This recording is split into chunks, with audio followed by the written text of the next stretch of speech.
Hey y'all, it's CherokeeStarfish. Welcome back to Baldur's Gate and the continuing adventures of Eryk the Cleric and friends, which includes you. You have but to ask. Oh, let's see. I think when last we left off, we were over here in the wilderness and we had not fully explored this area because we ran into Captain Broggy from the Nashkel Guard and had to deal with him, which thankfully the quest just teleported us right back to Nashkel. We didn't have to walk the whole way. So, if you haven't been following this series, of course, following is free. Feel free to do that. Or if you missed any episodes, you can head over to YouTube and subscribe there, and there's a whole playlist of all of the previous episodes leading up to this point. So let's get right back into it and pick up where we left off. Oof, that's rough every time. The journey took a day and 6 hours. Like, ugh. So let's see. We went around this way. I don't remember. We kind of looped back, and I guess we're just crisscrossing. I don't remember why we stopped over here, but that's where, like, I think it was Bakur. I shall attend to it in whatever his name was, the hobgoblin was at. And he was like, oh, this is my land, pay me a toll. And we were like, or we could not. And the group decided that that was reasonable, and then we killed him. Unfortunate. Another caravan lost. This is the devastation that the captain's cursed sword has wrought. Which, I don't think we kept that, did we? I'm pretty sure that we sold it. That's not it. Oh, nope, there it is. So there you go. That's why the captain was doing the bad things. That's why he went on a murder spree. It's because he was wielding a cursed berserking sword. Powerful magic, but also terrible magic. Oop, Tazloy. I must rest. Yeah, after a day and 16 hours, we probably do need to rest, actually. My blade will cut you down to size. I hate that, but it was a long Go walk. for the eyes, Boo! Go for the eyes! Run! Now, once we leave here, All right. we are not going back to Nashkel right away. Because we have done pretty much all of our quests. Everything else that we have that we need to do is back in Beregost or thereabouts. So, we've got to head back to the other town. I don't know why I'm using him to do this when she's carrying our all our gems and things. Because mostly this is going to be floor cache. But, there we go. See, there was a necklace. It shall be as you wish. Alright, let's find a safe spot here. Charleston Nib. Oh yes, this is the Archaeological Dig. Well, surely if it's safe enough for them to make camp, then it's safe enough for us, right?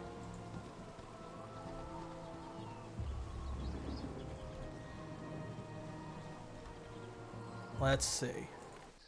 There we go. See? Good. Now let's give him a chat. Leave us alone, will ya? Nothing for you here. Put your backs to those shovels, men. Since she's not out tonight, we'll lose her to the bandito scum. You there, state your business, but don't move from where you stand. I don't want to have to sick the boys on you. Let's see. Stay your wrath, or passing through mean no harm, or relax. Have you had much trouble? Or do they look to be nothing more than rabble tomb robbers?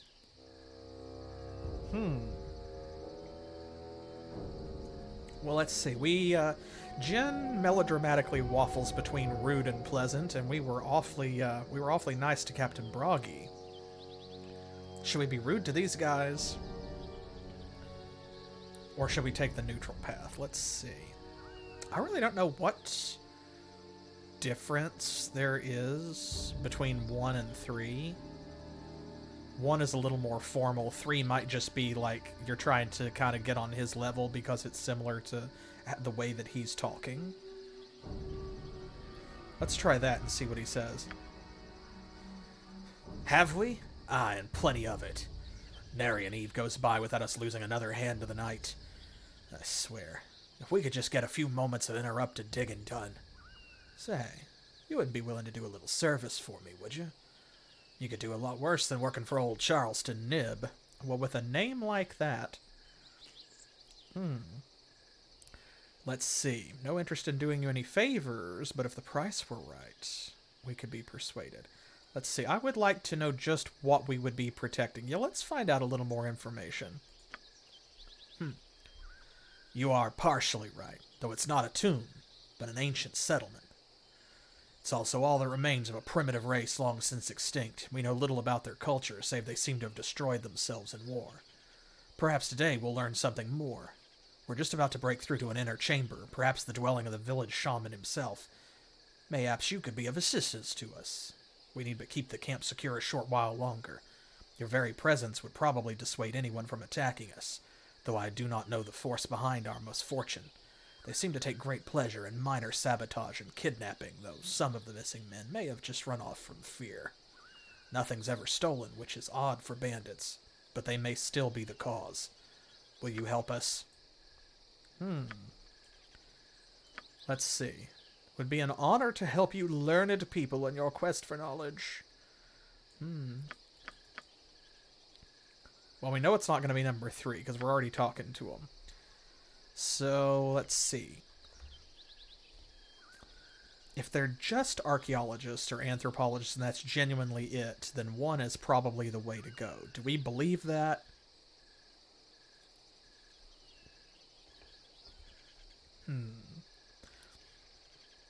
I don't know that I do, but I'm going to be honest. I actually don't clearly remember the outcome to this quest. I think it's like something, you open a tomb and there's an undead monster in there, probably.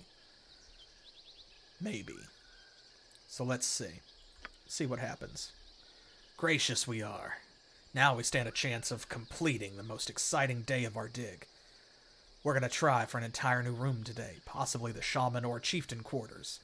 We could find any number of relics within. Move amongst them in as you will, as your presence will no doubt reassure them. You said something? Uh-oh. Who's this? Why, hello there. Could we just step aside a moment and have a little chat away from prying ears? First, my name is Galor. Second, we never had this conversation. I'm the partner of that old Mr. Charleston you met. I'm not sure if that's Miser or if it's actually supposed to be Mr. Except I'm none too thrilled about the non-profit aspects of the whole thing. The old man seems to think we should donate all our findings to some museum, whereas I am ever so much more practical. I should think certain people would pay dearly for the magical treasure we're about to unearth. And if they would be so eager, who are we to stand in their way? I would like you to steal the item and remove Mr. Nib from my little equation. You up to the task? No, we are killers for justice, not killers for hire. I need little excuse to partake in bloodshed. Consider them dead tonight. Let's see. Have to kill many of the working men if I attack Charleston. Be a veritable slaughter, and I want no part of it. Yeah, but this is the real thing, right? Magical treasure, but they don't know what's in there, so why are you so sure? Old Mr. Nib would never admit it, but that's mainly because he doesn't wish to jinx the dig. From what I could decipher in the ancient writings, the final room contains the plate that protects, or that provides bounty, leading food unto God. Doesn't take a genius to figure out what that means. Obviously, the item under all that dirt and rubble is enchanted such that it provides bounty. Whether it's through increased crops or good hunting, I care not. Regardless, an object of that age and enchantment should command a hefty price, and I intend to see that it does. You can be a part of it if you wish.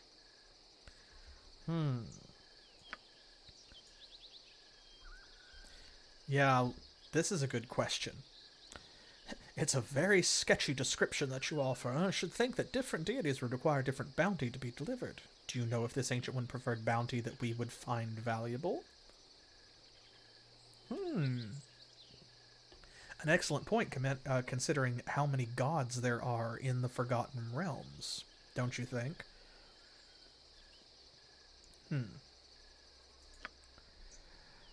I care not whether the primitives who lived here worship chickens and the plate produces fodder. It does not matter. What does matter is that we potentially have an item associated with a god long since lost to the mists of time. Its former enchantments may not even work, but it will still command an exorbitant price from a historian or collector. So do you wish a piece of the pie, or don't you?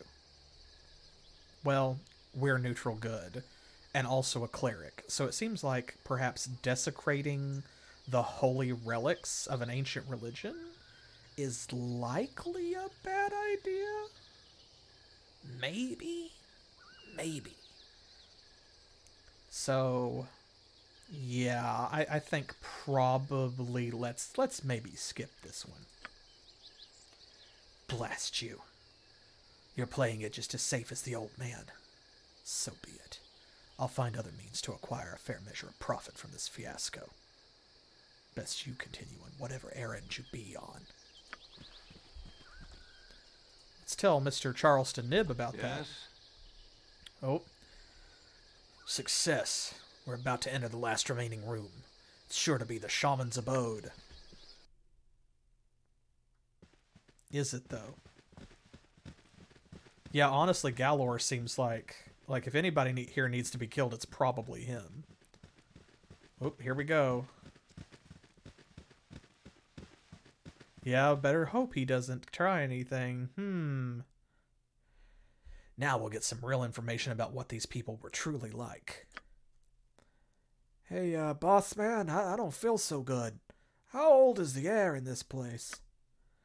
A good question, young man. I would guess we're the first people to walk this room in nearly 5,000 years. The very gods of Netheril would have been young at that time. Yeah, there's always room for an accident in an archaeological dig, right? Yeah, it's so cold in here. I feel strange. I hear a voice in my head. I hear the hollow voice, but it is but a mumble. Speak up and guide mine hands. You, I see what you are. There is power to be had from your death. Your blood will quiet the voice. Blood will quiet. What's in Koza plet darkas togla koza? I don't know what that means.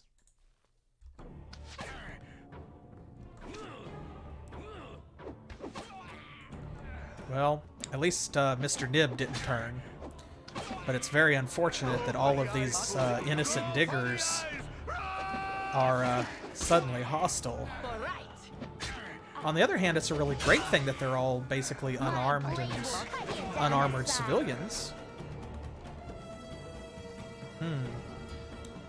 Only 7 experience points, you say. Well, Mr. Charleston Nib, what do you have to say about that? Yes? I think I can explain the madness that overcame my men. They seem to scream in some ancient tongues, but I recognize the word, Koza. It's the name of an ancient power, the name of a god of pandemonium. The tribe that lived here must have worshipped Koza and the destruction he brought. The artifact that lies within this stone sarcophagus must be what's caused all of this bloodshed. Surely that artifact is cursed beyond belief. Please make sure it's within its proper place and we will seal the entrance. It's best that it never sees the light of day. It's sad, really. I had sought to bring a little life back to a long-extinct people, and look what I wrought. Certainly, some things are better off remaining dead. Here's your pay for the time you've spent here. Your services are no longer required. Everyone pack up. We're leaving this accursed place. Yeah, let's just tell him. It's like, yeah, we should leave, but you should watch out for your partner, Galor. He wanted me to kill you so he could profit from your find. Do tread carefully. Perhaps this group needs not quite as much help as I thought. There we go. We got an increase in reputation from that. And what's in here?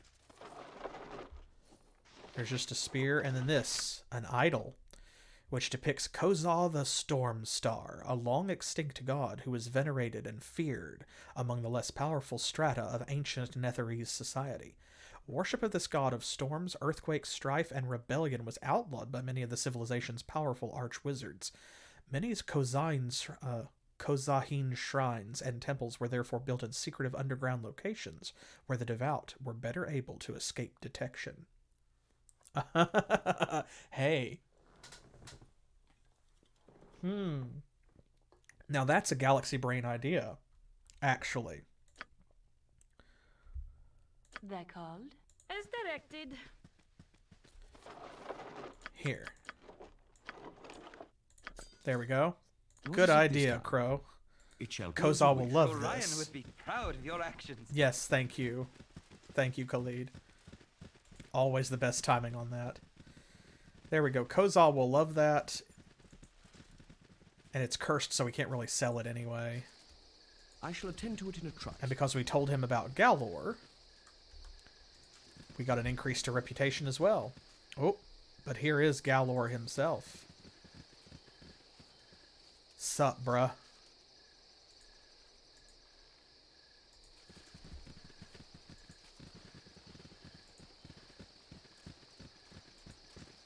Are you doing anything?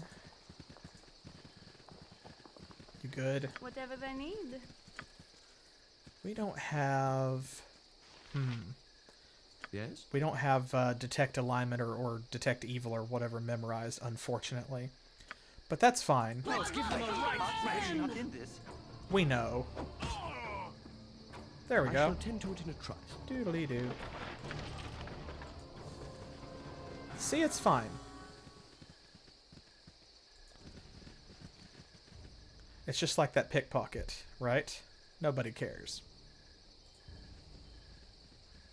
We did it. We brought justice to the evil, to the wicked. Love when that happens. Okay, let's follow the cliff face here. See where it takes us.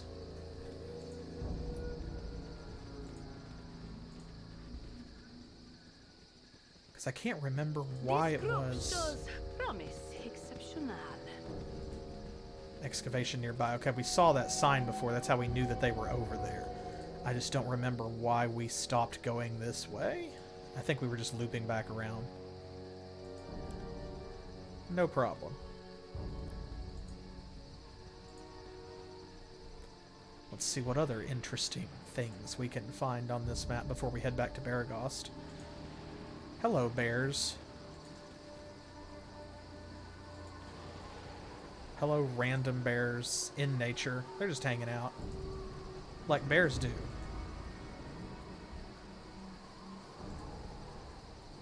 It is totally normal to be walking along a road in the woods and encounter two bears and to have no interaction.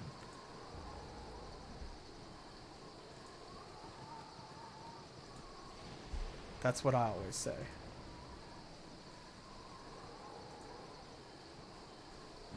Go back over here to the other edge.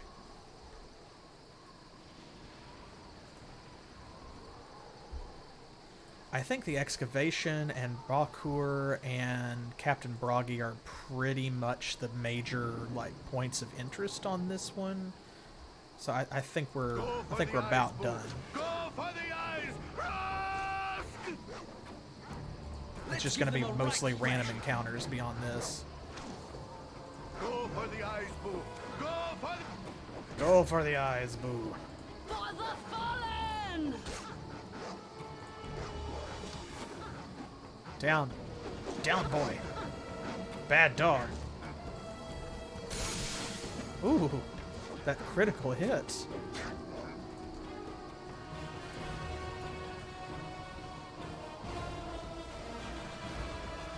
$65 experience pop. That's not too bad. Could be worse. Could be better, but they're dogs, so... I wish they were worth a little bit more XP because they don't carry treasure. At least this isn't like early Dungeons and Dragons where treasure actually was experience points. I'm carbon dating myself here, but there was a time when in Dungeons and Dragons you gained like 1 experience point per gold piece that you found as loot or spoils. So you basically you weren't buying your levels, but your levels were measured by how much treasure you found, which gave you an excuse and a justification for going out adventuring and doing things like killing a dragon. You would do that, and you would steal its hoard, because that would be a lot of experience. And the reason that it was measured that way was because all of the cool stuff that you found amidst the treasure, like the magic items and things, made you more powerful. So the idea was that, you know, you could buy better equipment, you could buy and learn new spells, and you know, things like that, and you were going to find magical items to equip that would make you more powerful. So therefore, gold pieces basically were synonymous with experience points or close to. Okay, it looks like we're done here. So since we just rested, there's no reason not to go ahead and head back to Beregost. Now, we came through these and we've explored every zone that we've been to as we've come to it. So, let's see. These should be empty. Let's do them one at a time, because what I want to do is I want to, sometimes if you leave from the left or the right, it will give you additional, like, zones will unlock. You have been waylaid by enemies. Oh, Lord.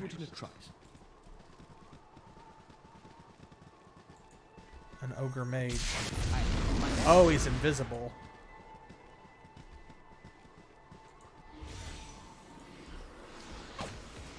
There, he's in his own spell. He got caught in his own spell. That's very funny.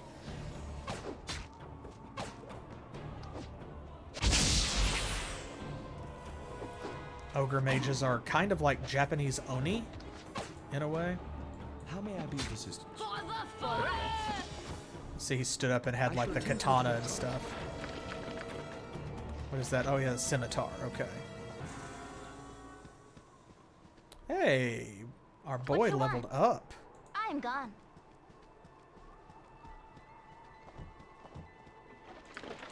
What is it this time? Yes? You have but to ask. Here we go. Minsk. How may I be of Khalid, assistance? there we go. What is it this time? You have but to Minsk is ask. still got the spells over, buddy. Yes? It shall be as you wish. It's like now you're just using it as an excuse to nap on the job. Alright, level up. Okay, no proficiencies this time, but look at this. We have access to 3rd level spells and more 2nd level spells. Good. Excellent. So let's see. We have silence.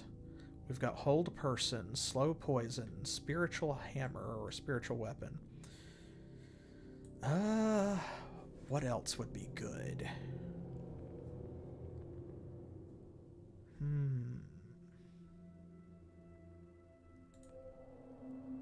Bark skin wouldn't be terrible. But honestly, I think I might go for another silence. Perhaps. Because that's been useful. Now we have access to 3rd level spells, which is wonderful, so we can do things like Animate Dead, which conjures a skeleton.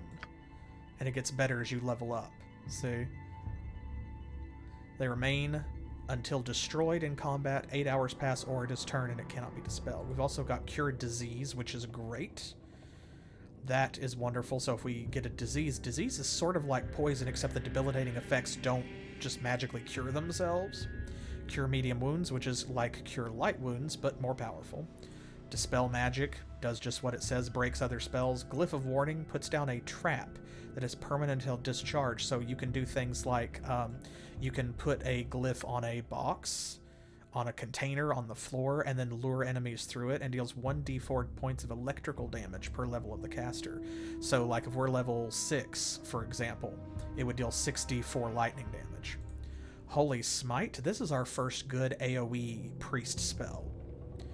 Any evil creatures within the spell's area of effect take 1d4 points of damage per level of the caster, or half damage on a save versus spell. If they fail the save, they're also blinded for 1 round. So that's pretty good, because we can cast it directly at ground zero, like on top of any of our characters, because there's no one evil in our party. Invisibility Purge, that would have been useful just now. It counters any invisibility spells that are active in the area. Miscast magic makes it harder for other people to cast spells. Suffers an 80% chance of failure. That's pretty good. You put that on an enemy wizard or something. Protection from fire, what it says on the tin. Remove curse, likewise. You need that for things like that cursed sword of berserking +3. If Minsk had equipped that, he could only have taken it off if we cast remove curse on him. Remove paralysis does the same thing. Breaks paralyzing effects. Rigid thinking. This is an unusual spell. It's sort of a confusion spell. Every turn, it causes them to, like, the target will either just randomly wander around, stand in place doing nothing, or attack the nearest person. So it locks them into a certain subset of actions they can take. Strength of 1. Everyone within the area of effect is given a really high strength score. So... And then Zone of Sweet Air. This can be an important spell because what it does is it repels noxious elements from poisonous vapors, including magically created vapors such as Cloud Kill. Remember that really powerful death spell that Denahir found? Yeah. So this means that any clouds such as fog clouds or Cloud Kill or things like that, Stinking Cloud, the cloud spell that we were just subjected to, Zone of Sweet Air, would have allowed us to stand in that and push it away. So let's see here. I think we definitely need a Holy Smite. We gotta. Remove Curse. That's kind of situational. It's kind of like Identify. You don't need it all the time.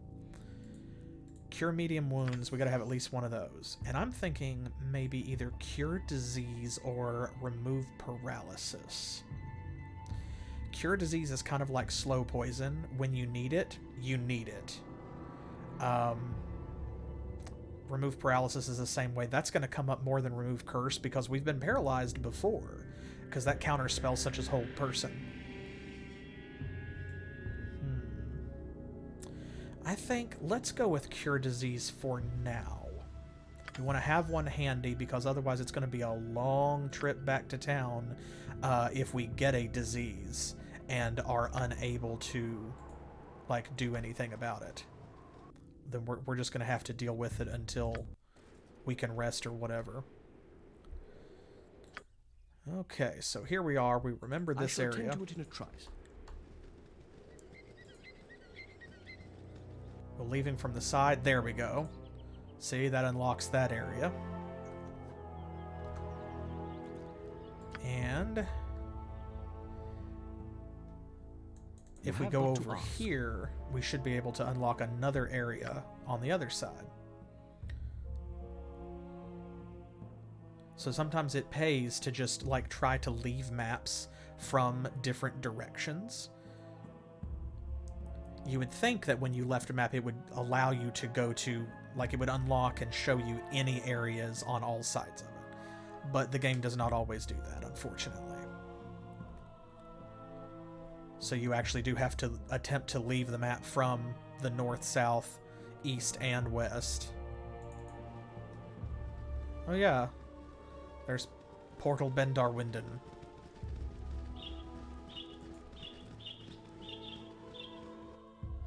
There we go. See, another location. Now these are all close enough together, like, we found those. So, like, there shouldn't be anything else, I don't think. I will double check a map of the game to make sure we didn't miss anything, because it's possible that there could be one, like, right down here or one right here, but I think that we've unlocked all of the zones in this area at least. So we will come back to these. But where we want to go right now is we're going to head back on up to Beregost. I'm going to go here first, and we're going to do the same thing here. We're going to leave to the east and west to unlock more zones, and then we'll head back to Beregost. You have but to ask. Go here first because it is so much quicker. And this, see, like it took 14 hours, I think, to travel the first time. It took 4 hours here. So the distance is the same regardless of whether you travel piecemeal. Oop, there we go, the Ulcaster School. We'll go there eventually, but not right now. Not right now. You have but to ask. But yeah, like if it was going to take 18 hours to travel from that other place to here, then like going 14 and then 4 is the same thing. Sometimes the direction that you pick can slightly affect your travel time, but for the most part, it's the same. Cool, squeaky wheel gets the kick. Anything? How may I be of Oh, assistance? she's poisoned. What is it this time? Bad case of armor, chief.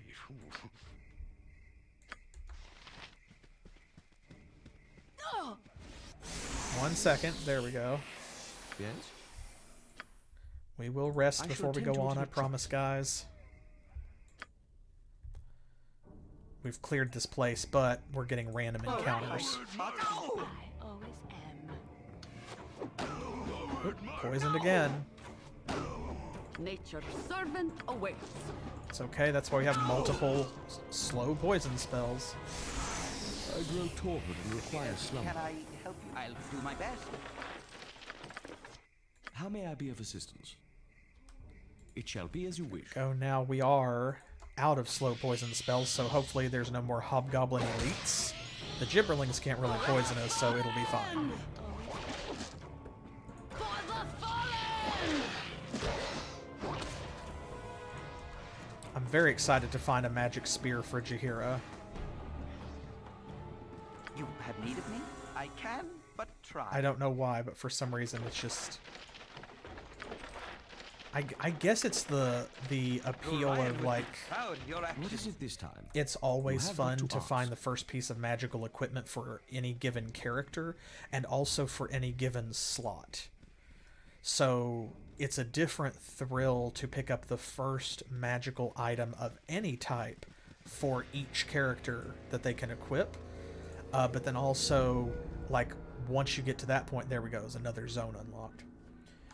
Once you get to that point, it's like you have armor, gauntlets, helmet, amulet, shield or offhand, your weapon, 2 rings, a cloak, a belt, and boots, plus ammunition. That's a lot of slots to fill, and you can fill all of them. So it is a separate, like, enjoyable thing I shall attend to it. to in a do trice. so. Alright, let's get back to Beregost. Here we go. Let's see. There's the Jovial Juggler.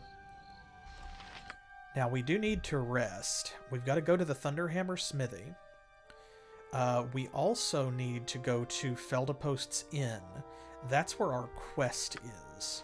Right here. Like, confronting Tranzig. He's supposed to be at Feldapost's Inn in Beregost. But we need to go to the Thunderhammer Smithy to speak with Tyrom Fuirum. I get that wrong every time. Fuiruim? But we can do that after we have a chance to rest.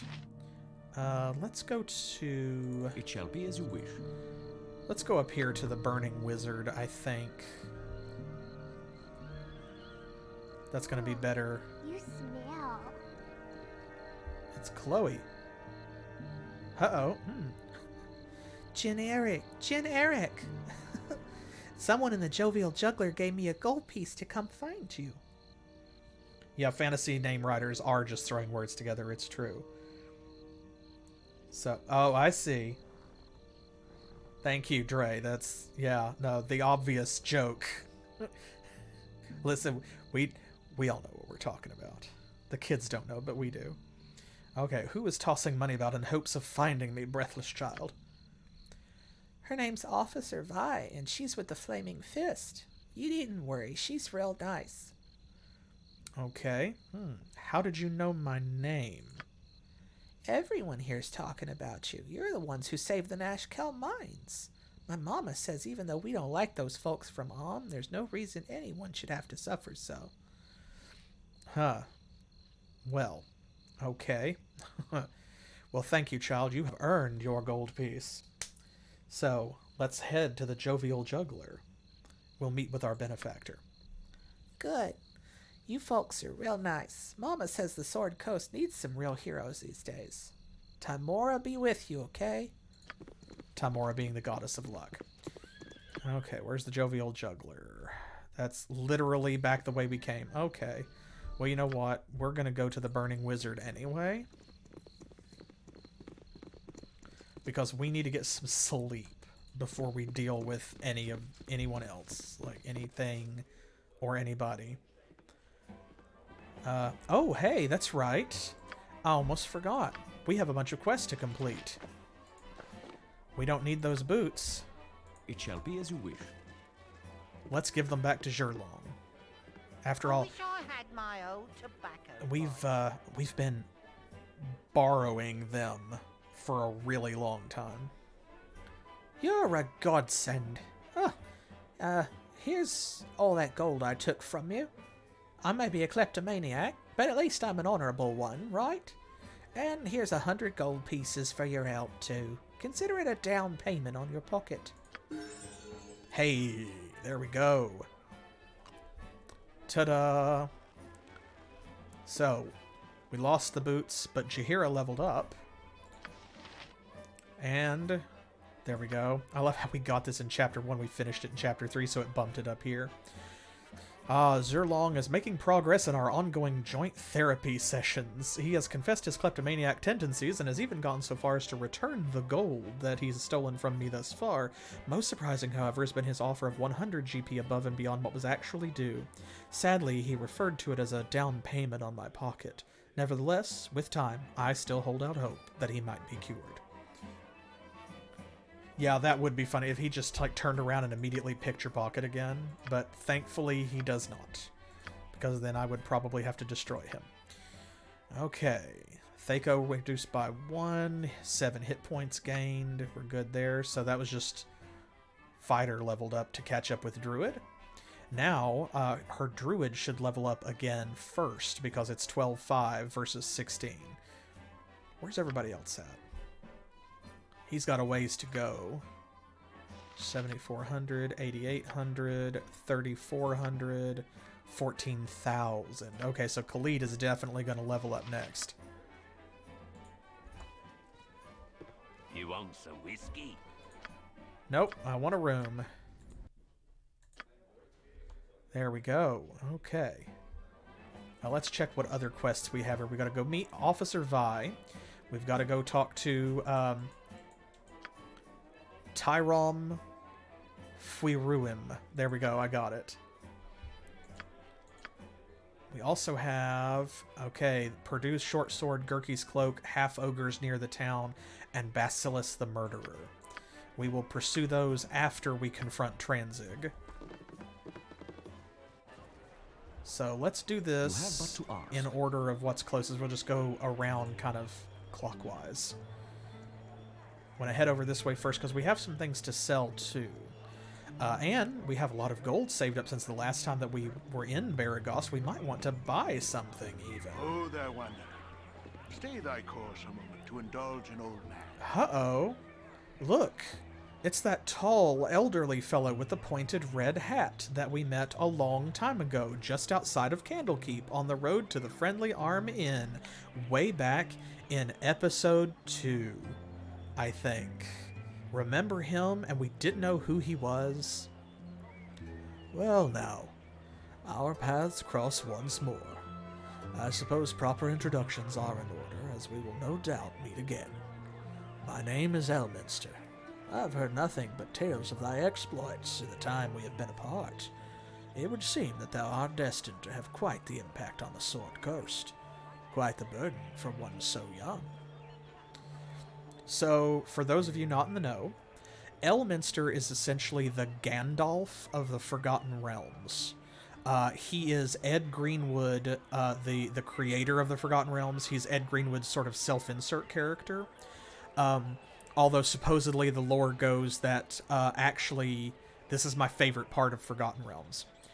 Ed actually has designed the Forgotten Realms, like all of the lore he knows, all of the books that he's written, the novels, the stories, all the details, all of the Dungeons and Dragons material that he has used, that he's built to create the Forgotten Realms. Supposedly, he learned all this from Elminster, because Elminster walks between worlds. He's a powerful, epic-level wizard, so of course he can cross planar boundaries.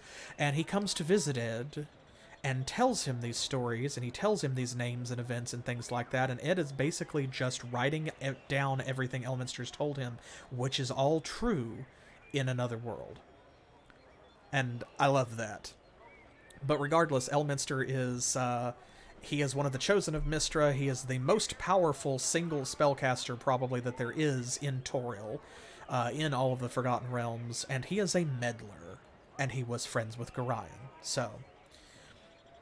Oh yeah, Stephen King's got nothing, so... Yeah, exactly, it's just fun. It's just fun. So, oh yes, we were just doing what we thought best. That certainly seems to be the case. Thine actions are a testament to charity and free will, whether intentional or not. But enough of my ramblings. Thou hast a long journey ahead of thee, and I will not have my meanderings delay thee. I will impart one piece of information before I go, though. 'Tis hardly a surprise, I'm sure. The bandits that thou dost seek make a habit of travelling in the northeast. With this, I shall take my leave. See, I met that strange man again, though he now identifies himself as Elminster of all people. All who walk the realms know of this man, though what he should find of interest in me, I do not know. He said that the bandits I seek make a habit of traveling in the northeast, and again, I must wonder why my concerns are worth his attention. Yes, because Elminster is very important and very busy. So why is he so invested in us? An excellent question. I can make whatever you wish for a wee little bit more than me competition. And here we go. This is another reason we wanted to visit Tyram Fuiruum. Aha, I almost got it. An interesting piece of material you got there. Ankeg, if I'm not mistaken. Been a while since I seen the like, but if I remember correctly, it makes a fine set of armor. If properly treated, it's comparable to full plate, but with half the weight. If you're willing to part with your shells, I'll give you 500 gold for the lot of them. No more can I offer if business is slow as 'tis. Iron shortage hurting us all. Okay. Not interested in selling it just now, though it would be to you if I do. You have just bought yourself some ankegs, sir. Hardly a fair price. Double your offer and I consider it done. Well, it's free money anyway, so... I can't remember. I don't think that he's willing to haggle with you. So, we'll just go ahead and sell. This will make a fine suit of plate for a governor or better. Nobility like exotic materials and don't care much about the price. Probably close to 20,000 gold for a 10 days' work when I'm finished. I may survive this iron shortage after all. Fuck off. One lousy ankeg shell for 500 gold? I can't believe everyone isn't out hunting these giant monsters. I can make whatever you wish for. Well, there we go. Now, he let it slip how much he's going to make off of it. Let's see if he will haggle for the second one. Whoa. Iron's not so scarce as to make me that desperate. 500 gold or nothing, and you can take it or leave it. Yeah, that's what I thought. Okay, we'll take it then. Fine. It's just that much weight off of Minsk because he was carrying 2 of them, and they weigh 100 pounds each. Do we have anything else? Let's consolidate a little bit here. Give her these arrows and things. Give some to her. She's got a little bit of room. I think that'll do it. Is that all of it? Yeah, looks like it. Okay. All right. I can make whatever you wish for a wee little bit more Okay. than me competition. So we've just come from Nashkel. We found this vial on one of the kobolds lurking in the mines. I think it might be what's causing the iron to break. You found it, just like that. Well, that certainly does illuminate things, doesn't it? And we thought maybe you could use it to find a way to reverse the effects. I couldn't, no. But I know someone who can. Give me a few days and I should have some results. Excellent. Okay. We return in a couple of days to see if they found a way to reverse the effects of the kobold's poison. And in the meantime... I can make whatever you wish for a wee little bit more than me Let's see. competition. We have anything that we can sell? I don't think... Does he buy jewelry?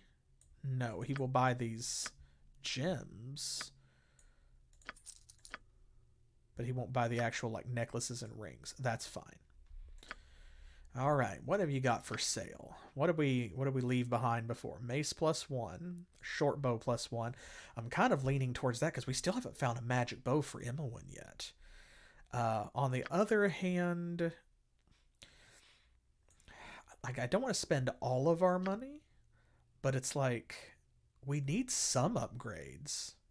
And we have some things like, they're not super expensive. A sling +1, see, only 105 gold pieces. And suddenly that makes all of Denahir's ammunition magic and gives her +1 to hit and damage. That's pretty good. We can afford that for sure. And that's little enough money that even if, as soon as we buy one, we were to find one, that's okay. It's not that big of a loss. Okay, we have better armor. Right now, everybody's pretty good on armor unless he was going to sell us some Ankeg plate. We could buy the +1 large shield for either Khalid or Jin. We also have enough to spring for a couple of big items. What do you think? We don't need this Dagger of Venom. And we don't really need the army scythe because no one's using a crossbow. But... here's the Shadow Armor +3. So it's better AC than what Imowen has got, and it's +15% to hide in shadows, because right now she's wearing +2 leather armor, I think. Or no, it's +2 studded leather. So this is +3 studded leather and also hide in shadows 15%. But that also is literally half of our money. So I'm thinking maybe that's too big a ticket item right now. But some of these others, why not? What do you think? How about we'll buy the short bow for Imowen and the +1 sling for Denahir. And I'm pretty sure that Imowen currently has got, she's dual wielding +1 short swords already, so we don't need those. We don't need a +1 long sword because Khalid has a +2 long sword with additional powers.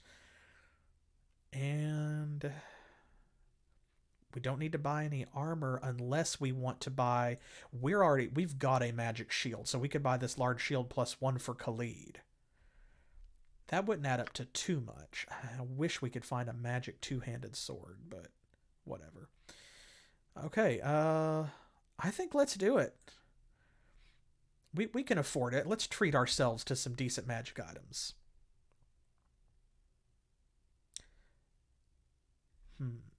Yeah, well, I was just thinking about a place that we're about to go, actually. You know what? We've got enough time. I want to do that because we have a quest over there anyway. We'll wait because we need to come back here. He told us we need a couple of days. That is actually real days in game time. So let's not buy our upgrades right this instant. We'll wait, and when we come back to complete the other quest and get updates on the kobold's iron poison, if we have not found upgrades better or equivalent to what we were going to purchase, then we'll go ahead and we will buy. All right, here's Officer Vi. Ah, Eryk. I thought it might be you. These southern parts are set quite afire with talk of your work in Nashkel. I am Officer Vi of the Flaming Fist, and to be honest, I could use your help. Ah, well, I care not a whit for your name and title, Officer Vi. The word of the Flaming Fist may be the law in these parts, but the extent of that law stops within reach of my blade. God, how melodramatic. I love it. But we are going to say the other one, though. Yeah, that's so good. The extent of the law stops within reach of my blade. What a powerful sentence. That's a very good line. My contingent and I are cut off from Baldur's Gate. We haven't received new orders for close to a week, and to be honest, I don't like the feel of this at all. The bandit raids have been getting worse since you returned from Ashkel. I used to think they were just your usual brigands out to make a quick buck in troubled times, but not anymore. They're working for someone. One way or another, I've got to get my troops back to the gate. I'll pay 50 gold pieces for every bandit scalp you can bring to me. And spread the news. I want this whole region cleared before winter comes. Okay, Jessa Vi is marooned in Beregost with her contingent in her desperation to return to Baldur's Gate. There we go. She's offered me 50 GP for every bandit scalp I bring her, and she'll be waiting at the Jovial Juggler Inn. So up to this point, we have been able to sell bandit scalps for 25 gold pieces. She's gonna double that. And if we bring her enough, it will complete that quest. You have but to ask. I shall attend to it in a trice. Okay, on this way. Felda Post Inn is right over here. Oh, and there's someone else that we need to speak with, too. Firebead Elvenhair, who lives in this house. Remember, we met him at the Friendly Arm Inn, and then we found out he lives in Beregost, and we spoke to him again, and he didn't really have much to say to us. But that's all right, because we've got something to say to him. I shall attend to it in a trice. Let's see, before we go too much further. Let's come up here. There's something we need to look at, because they have magic items here as well. I got some cheap beer for you. My bad. There we go. We need a copy of this, The History of the Fateful Coin. You'll see why. And let's see, +1 battle axe, composite longbow +1, the protector, that's AC and saves +1. Now that might be worth buying. Again, we'll wait until we come back from our other destination, and then we'll see. He's got another large shield +1, that's good, because it's about the same price as Tayram was, let's see. She can't learn reflected image, I guess. No? Maybe she just already knows it. But she can learn deafness and glitter dust. Let's double check. Reflected image.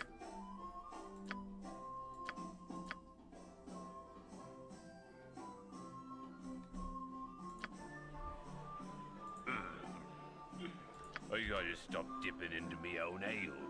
I got me some nice looking I've got waitresses, don't I? I've got me some nice looking waitresses. Lord. Whatever.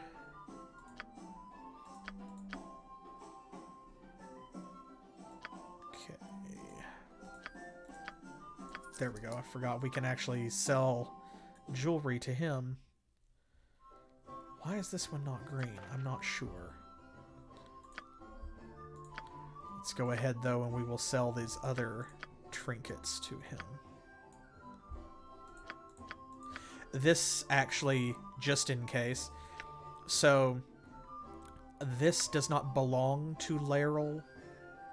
It's not Laeral's tear necklace. It's a Laeral's tear necklace. That's a type of gem. So, in case anyone was wondering. Okay, that looks good. Now let's see. Why was that not... Okay, so she can't learn it. She can learn these two. She can cast it, I guess, but not learn it? Like she can use it from the scroll? I don't see it on here.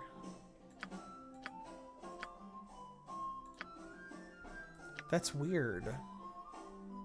Because it's an illusion spell. She should be able to learn it, so why can she not?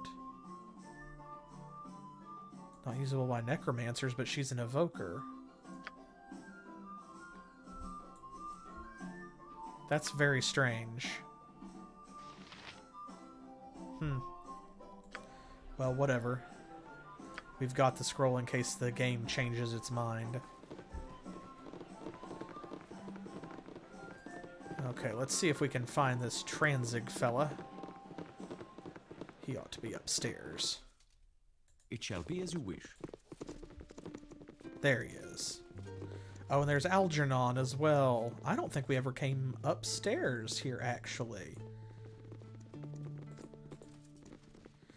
Ooh, okay, so, there is something... There's something very good here. Come back here, Denny. My ear, as directed. Yep, Emma, we're gonna I've done need had you. enough of this. If none are Your better. point. Butt kicking for goodness. Yes, O omnipresent authority figure for the group. There we go. We're gonna surround this guy. That called, no less than done. Yes? You have but to ask. I care not. I've done had enough of this. What you want? This is my room, and I don't want visitors. Now leave me alone. Fair enough, right? We need this, which is gonna be... That's F5, okay. Okay. Yes, we are going to load because he has something. I've done had enough of this. What is the...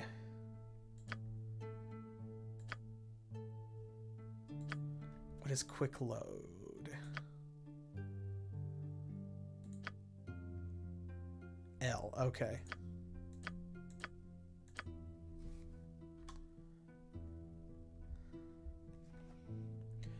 He has something that we This really way. want.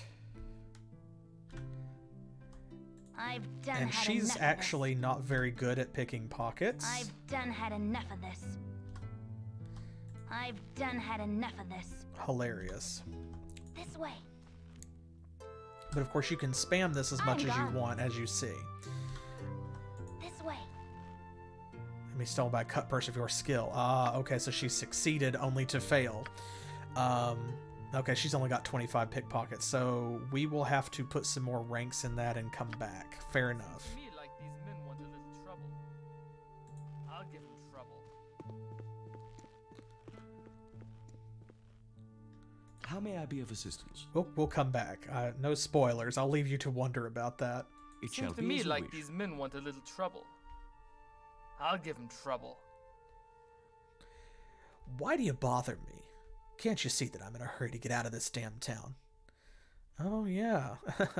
Perhaps you could tell us why you're in such a hurry. I'm not going to tell you guys anything. Get out of my face. You won't be rid of us that easily. We know you're up to no good. Now tell us everything you know. You know what I'm up to, eh? Well, maybe something you don't know is my magic skills. You might not believe me, but if you ain't out of my face in the next 5 seconds, I'll blast you to Kingdom Come. Look at you, wielding magic. We can't suspend our disbelief that much. Now, come along and surrender, or we'll have to hurt you. I warned you.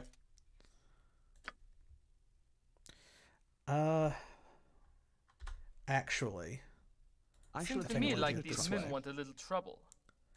spill I'll your give 'em guts.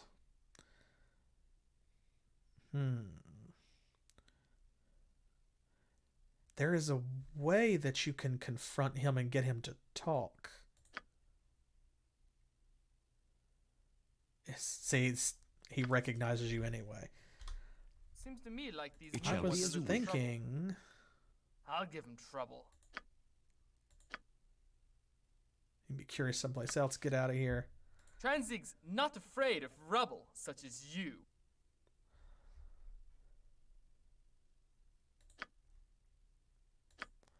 Okay, so it's not... Maybe our charisma You is seem not to me high like enough. These men want a little trouble. I'll give them trouble. That's okay. Tranzig's not afraid of trouble. There we go. Here I was looking for it in the dialogue option, and it's just you have to hurt him a certain amount. And when he gets to so many hit points, then he begs for his life. Okay, well, I forgot. I give up. Please let me live. I'll tell you anything you want to know. Alright, spill your guts then. Because that's what we came here for. We want to know what he's got to say. Okay, I'll talk. I'm a messenger for a man named Tazok. I just ferry messages between him and a fat priest named Mullahay. I meet with Tazok at either Peldvale or Larswood, east of the Friendly Arm Inn. Tazok pays me good, so I keep my yap shut. Can I go now? Where can we find this Tazok? You could find him in the Wood of Sharp Teeth. He's the captain of 2 groups of bandits.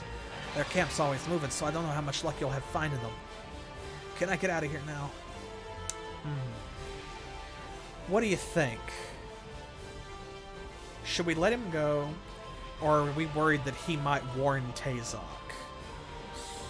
I mean, he is just the middleman, but he also knows what's going on, right? He knows who Tazok is and what they're doing and something about them. And he attacked us. I mean, you know, he did hit first. He threw the first punch. So, what do you think? Should we shoot the messenger?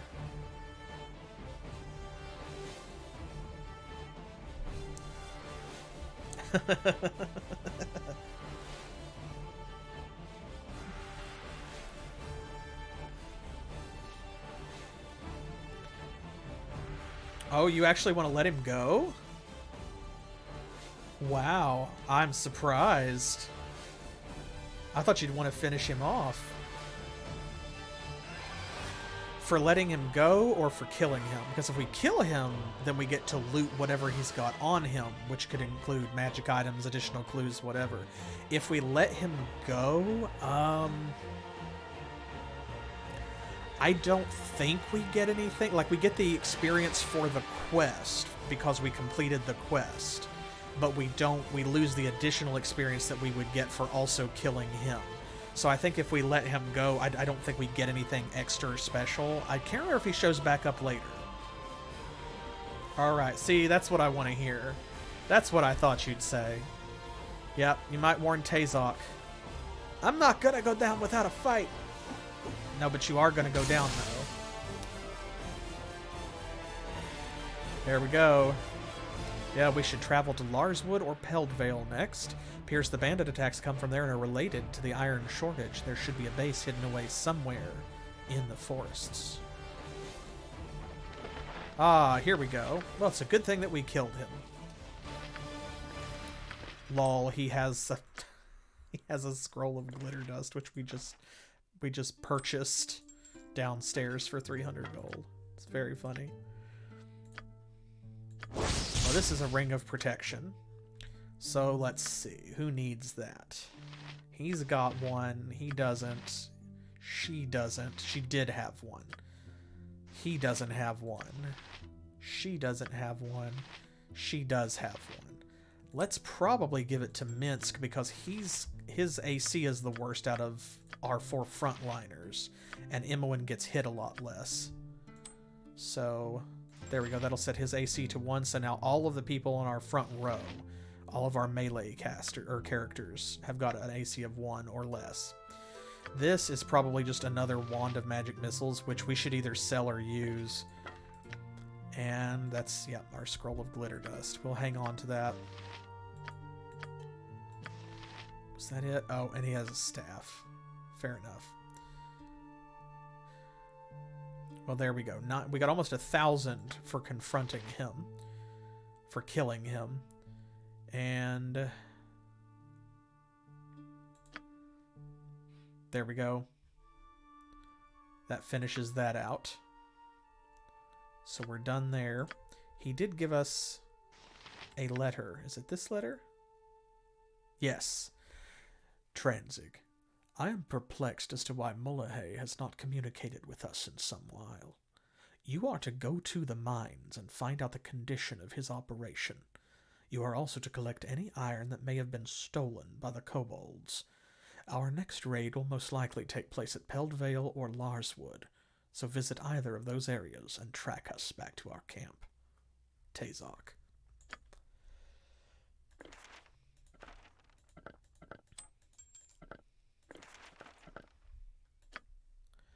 And, you know... You're this way. Nobody's watching. How may I be of assistance? I shall attend to it in a trice. Well, let's head back downstairs. You have but to ask. Now we can be along our way. You have but to ask. One last thing. We're going to make a little room in our inventory, hopefully.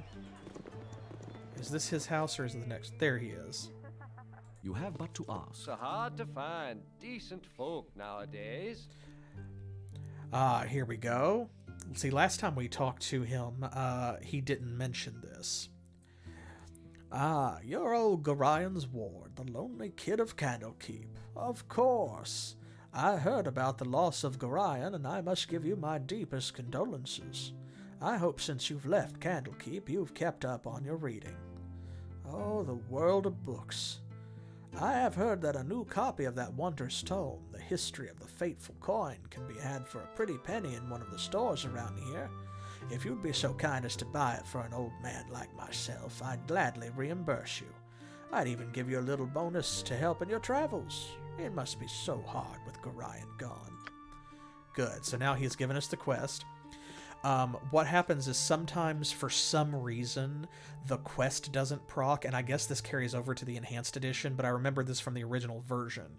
He doesn't always give you the quest, but if you talk to him with the item in your inventory, it sort of fixes it. So hard to find decent folk nowadays. Ah, you are generous to an old man, so I will be generous in turn. Let me give you another book in exchange. It is a touch darker than what you've given me, but I get a sense that you may enjoy it nonetheless. There we go. Look at that. He was grateful for my locating his book. We got 300 XP, 1 reputation. We lost a history of the Fateful Coin, but got a history of the Dead 3. And Orion would be proud of your actions. That's what we really want. I mean, the 1 reputation, that's very good. That's awesome. But right here, he's given us our first inventory container. A scroll case, which allows for dozens of scrolls to be placed in it, safe from exposure to fire, rain, or lightning. Common hazards faced by any adventuring wizard. Ta-da! So this scroll case can hold documents of all type, including these.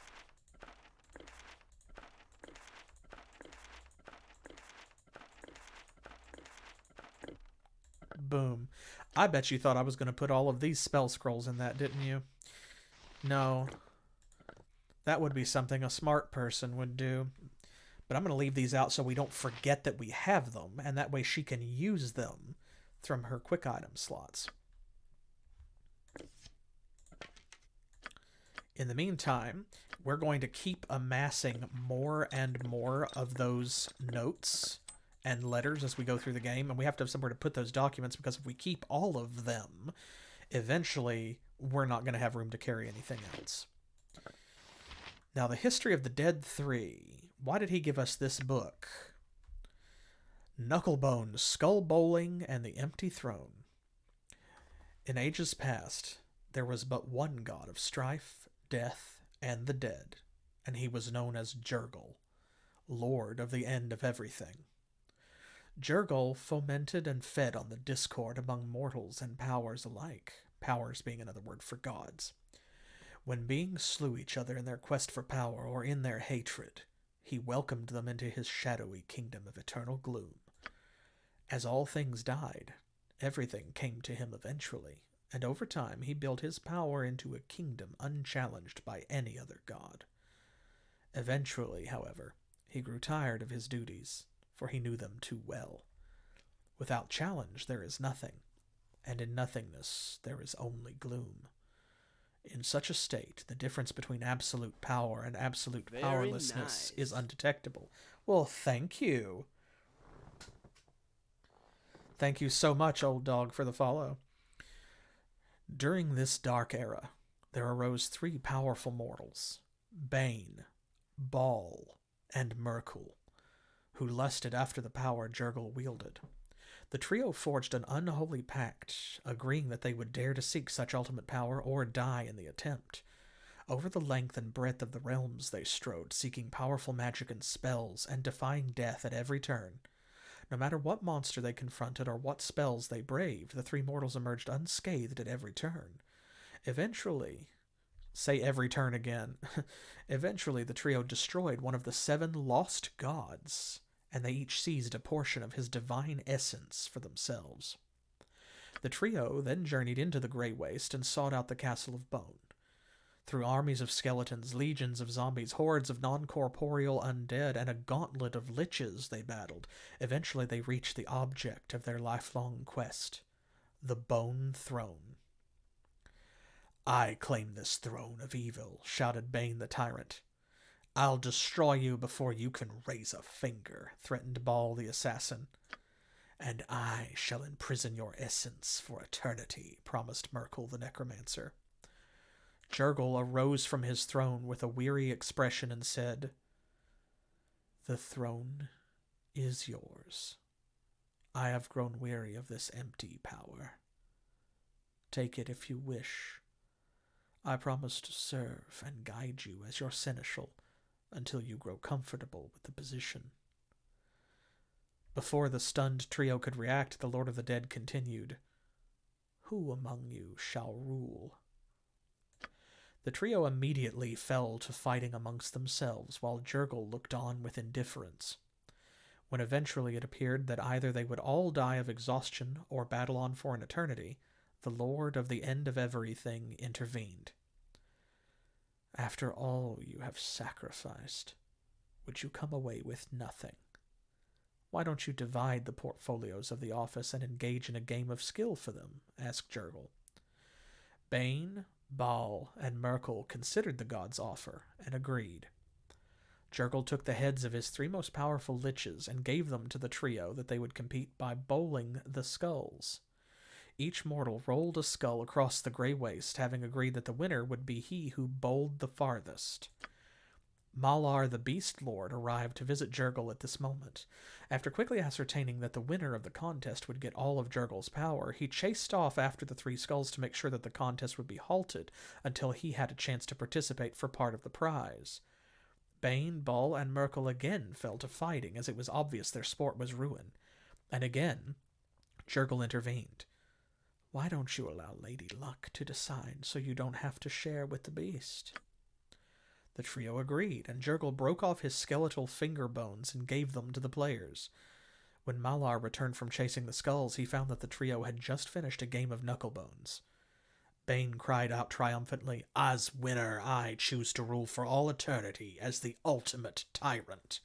I can induce hatred and strife at my whim, and all will bow down before me while in my kingdom."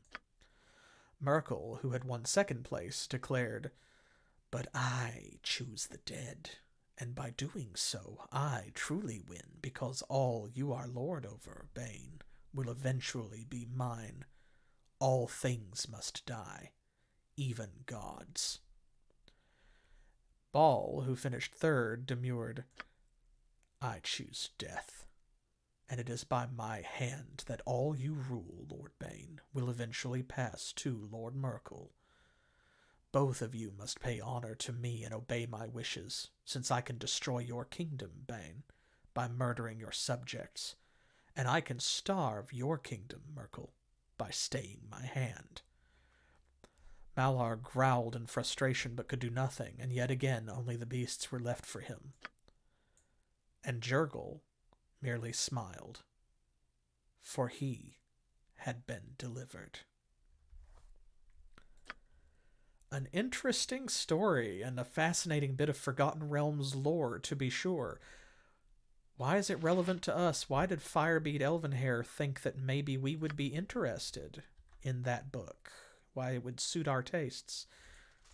We can only wonder, perhaps. It shall be as you wish. Well, let's see.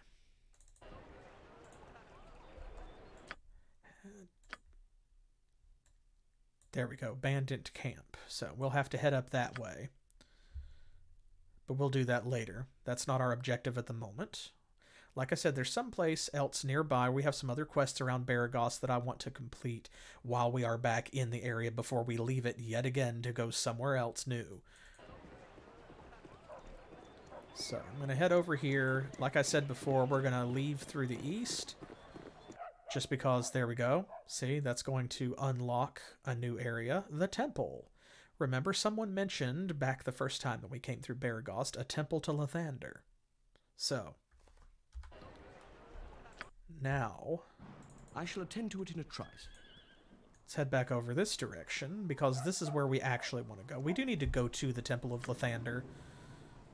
We should. And we'll do that. Among other things, we will visit the temple, but first things first. What are we really after? And the answer is always treasure. It's always magic items and experience points. So we're going to chase down a couple of minor quests over here to the west. And also, we're going to visit another merchant who may have some magic items for us to purchase, which may or may not be a little bit better than what they have at Feldeposts and Thunderhammer. Here we go. The High Hedge. It shall be as you wish.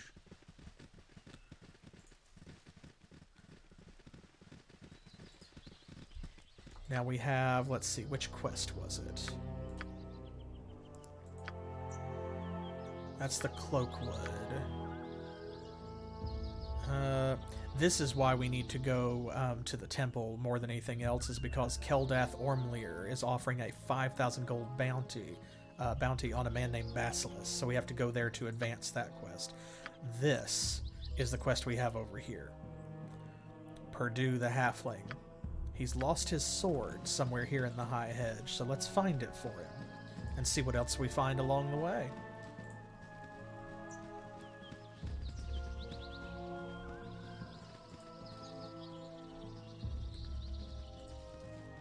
Mostly it looks like just empty wilderness.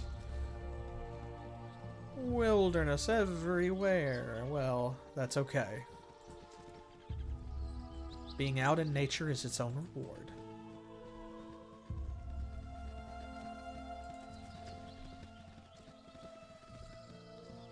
There's the corner of the map. The maps look really big, but even at a normal walking pace, your characters, like, traverse the area fairly quickly, so it doesn't take too long to explore an entire zone. Which I appreciate, because there are a lot of zones to be explored.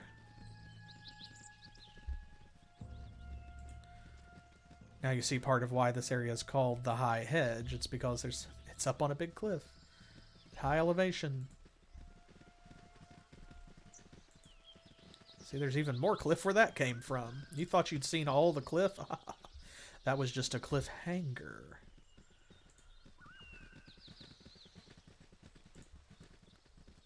There we go. Let's regroup before we go too much further. Get the group back together. We must gather our party before venturing forth.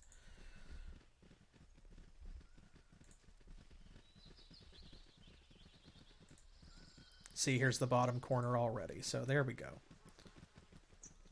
That didn't take long to find the boundaries. Now we'll just loop back around and spiral in, and we'll see what else we found. I'm surprised we haven't run into anything yet. There's not a ton of encounters on this map, but I mean, it's not empty, so that's kind of... Oh, well, there we go. My blade will cut you down to size. Speak of the devil. And he'll start firing arrows at you. Or throwing javelins, you know, whatever. Swinging a sword. Let's give them a right thrashing, indeed. Cool, butt kicking for goodness. Ah, a skull. And darts. Okay, that's what they had. I was wondering.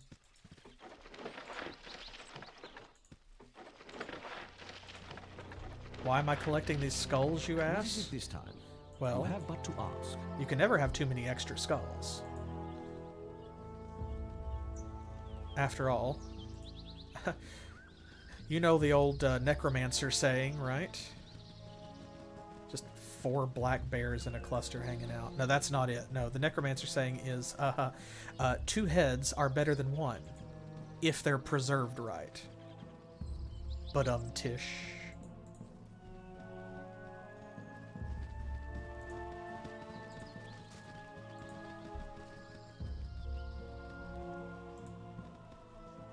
Right, let's bend back northwards.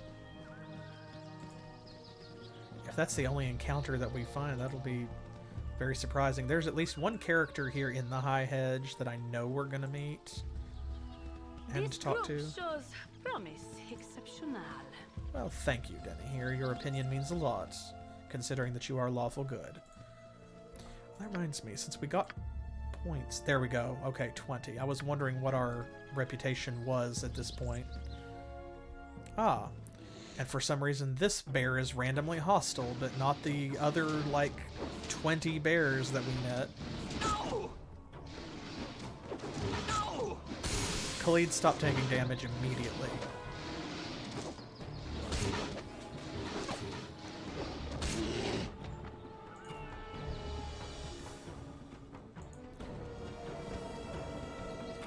Random bears worth 650 experience points. Which is less now than it was a moment ago, but still significant. Definitely not a number to turn up your nose at. For the fallen!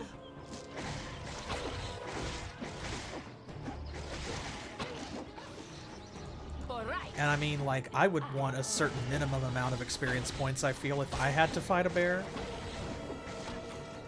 Let's give them a right crash. If you're just wandering around and you have to get in a fist fight with a bear on its home turf, 650 experience points is probably the least you should be able to expect. Let's give them a right crash. Not in this.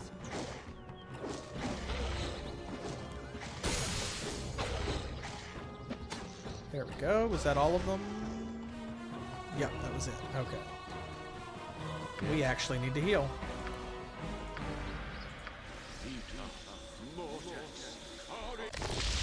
And in fact, you know, I'm going to do a little for Khalid as well because he's down more than 10 points.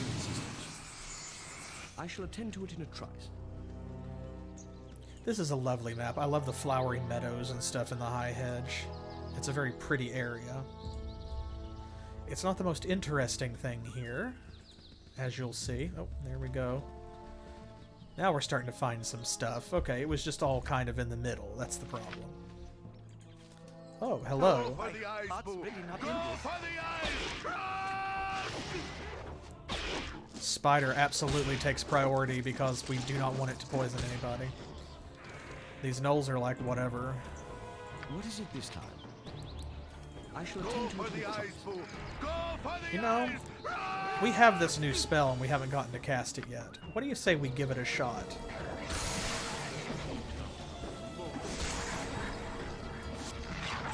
Have a holy smite. Boom. Well, that solved a lot of problems very quickly, didn't it?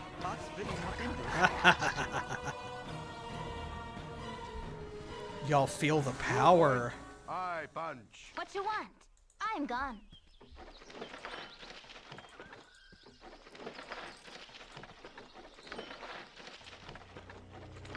As Minsk says, butt kicking for goodness. How may I be of assistance? I shall attend to it in a trice. What's in here? You have but to ask. Probably nothing since there were a bunch of gnolls outside and a giant spider. Yep, looks like the place hasn't really been used in a while, Let's perhaps. talk more fight. I've done had enough of this. Anything? Any traps? No? Okay. It is locked, though. No problem for us. What'd we find? An aquamarine gem. What is it this time? It shall be as you wish. Well, that's not bad. You have but to ask. I mean, it's free treasure. I'm not going to complain. We even got 10 experience points for it. And around and around and around we go.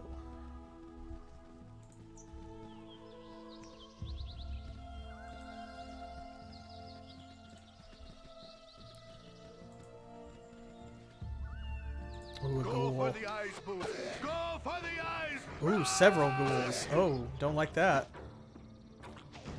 Wish I'd saved that, For the fallen! Ooh, Khalid is paralyzed. Let's give them a right Hate that.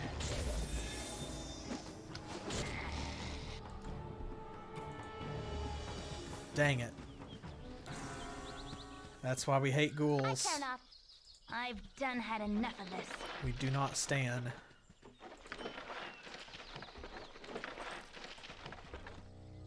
Yes? You just have to fail one saving throw. There we go. How may I be of assistance? That's the easiest way to get rid of that because that paralysis can attend to last it for a with trust. very long time. And that gives us our Holy Smite back because I wish I had kind of saved it for that. I didn't know there were going to be a bunch of ghouls. Ah, here we go.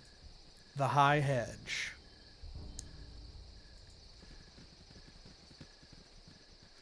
Let's go around this way. Hello, pal. Permidian Stark. Whoa, slow down. I'm trying to plan the grandest of heists here. With all your tromping about, I can't hear a word I'm thinking. A heist? That's not particularly noble or, legal of you. Fine then. I'll let you take care of all that noble and legal stuff, and I'll get on with being a thief. Now get lost.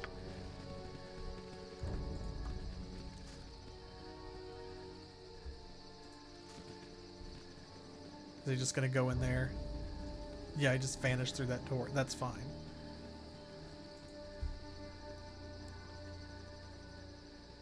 We don't want anything to do with that, and you will see why. That is a quest for a different party. Not least of all because we have, like, lawful good people in the party who would object. Ah, Kivon. Here we go. This is the character I knew we would run into. Hail! It is not often that I come across strangers in this part of the world. What takes you out this far from civilization? We're adventurers ready to smite any evil that darkens our path.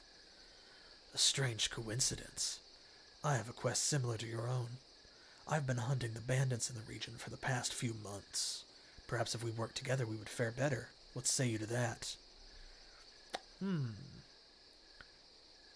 Yeah, we don't have time right now, but maybe in the future. Farewell. Kivon is an okay character. I like him. He has probably my favorite portrait in the game. My second favorite is Edwin's, at least out of the dudes. But Kivon has my favorite character portrait. It's hard to see because it was small down there, but he has like blue tattoos on his face. He gives off the... whether it's intentional or not, I always interpreted him as kind of like an indigenous or Native American inspired character, which I appreciate.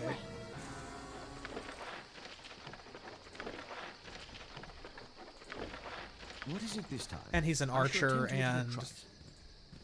I'm a sucker for dudes who carry a bow and arrow.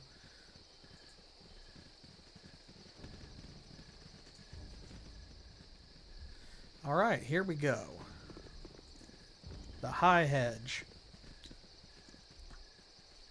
And that should have cleared out this region, so... The only thing left is...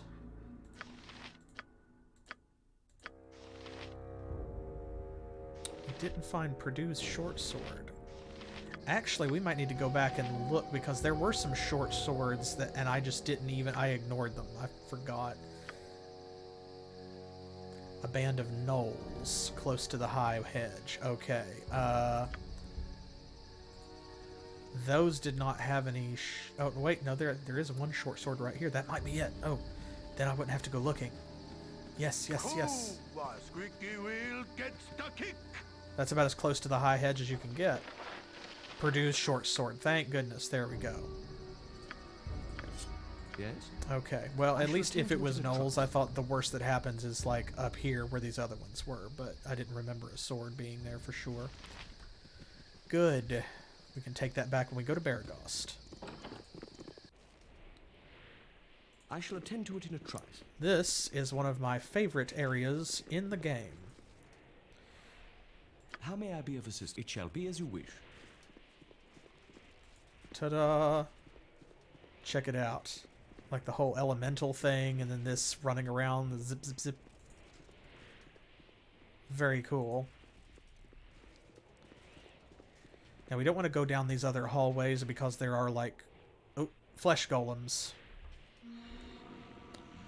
What is it this time? Go for the eyes, boo. I didn't want to actually What you want? fight them. I've done had enough of this. They hit very hard. Yes? Flesh golems are basically like Frankenstein's monster.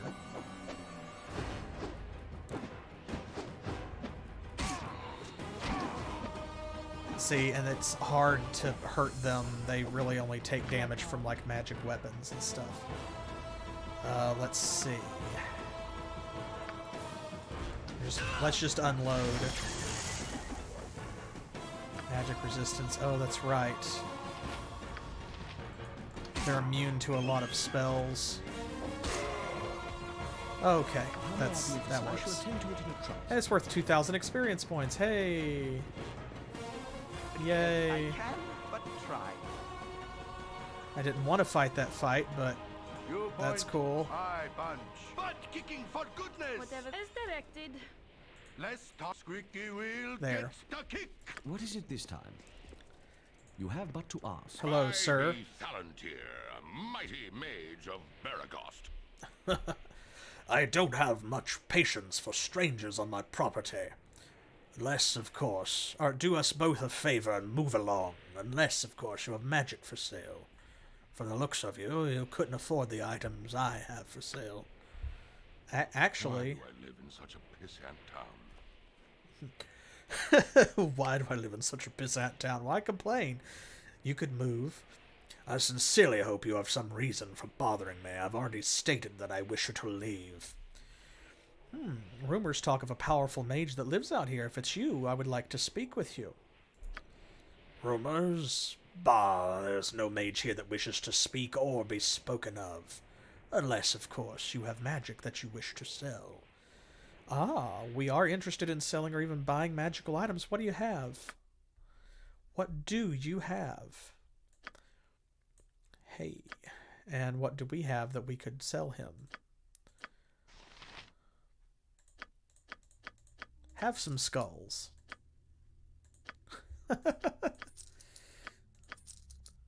He will buy gems and potions and things like that, but he pays a premium for actual magic items if you have them to sell, and he'll buy spell scrolls and stuff too. Always great.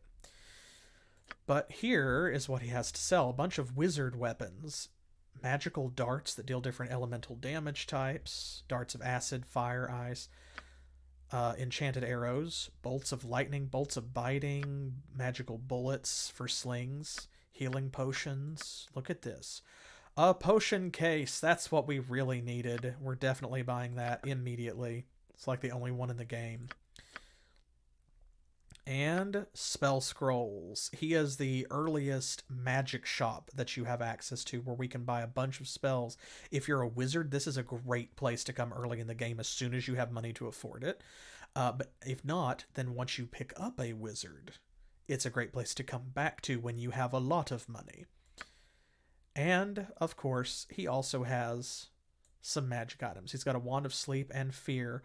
But more importantly, look at this. The Horn of Khasgarath, the Claw of Khasgarath, and Robes of the Archmagi. Let's take a look at these. This horn is thought to be made from one of the tusks of the great beast, Khasgarath. Who imbued it with enchantments is unknown, but it is a very potent item. When blown upon, no sound issues from the horn. Instead, the user of the horn is encased in a globe of power for a short duration. The bubble gives the user partial magic resistance and a saving throw bonus, as well as partially deflecting incoming missile attacks. The effect only lasts 3 rounds, and the horn draws from the life force of the user every time it is blown. So yeah, it makes you immune to 1st and 2nd level spells, gives you 5 AC versus missiles, +2 to all your saves, but it damages you, which can be rough. The Claw of Khasgarath. Well, little is known about this item, other than that the claw itself was taken from the corpse of the great beast Khasgarath. It has multiple enchantments that all become activated when the claw is worn as a ring, which that's not actually what you're doing, I'm sure. It just goes in your ring slot for some reason, but I like to picture it as though, like, it's just hanging, it's just grabbing one of your fingers like a toddler and hanging on. The image of the wearer becomes blurred and more difficult to hit with weapons or target with spells. It has one drawback, however, as it seems to fuel its power with the blood of its wearer. Because of this, the wearer of the claw will often be more sickly and therefore more susceptible to poisons. So yeah, -2 Constitution while you have it equipped in exchange for +3 to all of your saves except -4 to death. And +1 to AC and +4 versus missile attacks. You can only take it off with a remove curse spell. So double-edged items. This is not double-edged though. This powerful mage robe offers protection from all forms of physical attack while at the same time increasing one's magic resistance and saving throws. Due to the nature of its enchantment, it can only be worn by wizards of good alignment. Well, isn't that strange? We have one of those.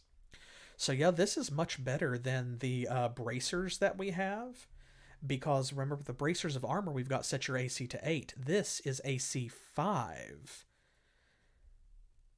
which means that it stacks with the bracers of dexterity that set her dex to 18 that she's wearing, so she can do both. So armor class 5, +1 to all saving throws, and 5% magic resistance. So there is a 1 in 20 chance for any spell cast on her, any hostile spell that she doesn't want to affect her, to just not work. Pretty awesome. Now, that's a lot of cash.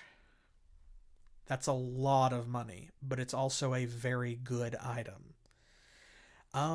If we buy that, we're probably not going to be able to buy quite everything else that we wanted, like the +1 sling, the +1 short bow, the +1 large shield. I think that was it. It's about 2,100, and then about 1,700, and then about 100. So that's almost 4,000. Oh, no, we could still afford it. We would be broke, but we could do it. Now, I don't think we should right now, because it is, again, it's almost all of our money. That's a lot. If we weren't going to buy that +3 shadow leather for Imowen, we probably shouldn't buy this for Denny here, not yet, just because the two of them get hit the least out of anybody. So they need armor bonuses the least likewise. But it is something to keep in mind that we should come back for later. And speaking of Denny here, look at this. Look at all of these spells that she can learn. Now, some of these perhaps maybe are worth grabbing, because let's see how many we've got. Horror, fear spell, mirror image, which is like reflected image but better. Strength, power word sleep, resist fear, invisibility, detect invisibility, flame arrow, skull trap, vampiric touch, hold undead, protection from cold, protection from fire, and minor spell deflection. Now, for less than 3,400 gold, I feel like that is actually a steal. That's a pretty good deal, I think. So let's go ahead and we'll snap those up. He only had one of some of those, so it really shortened his list. All right, and a lot of these potions that we are not using can go here in our potion case. And once again, that's going to save us a whole bunch of room. So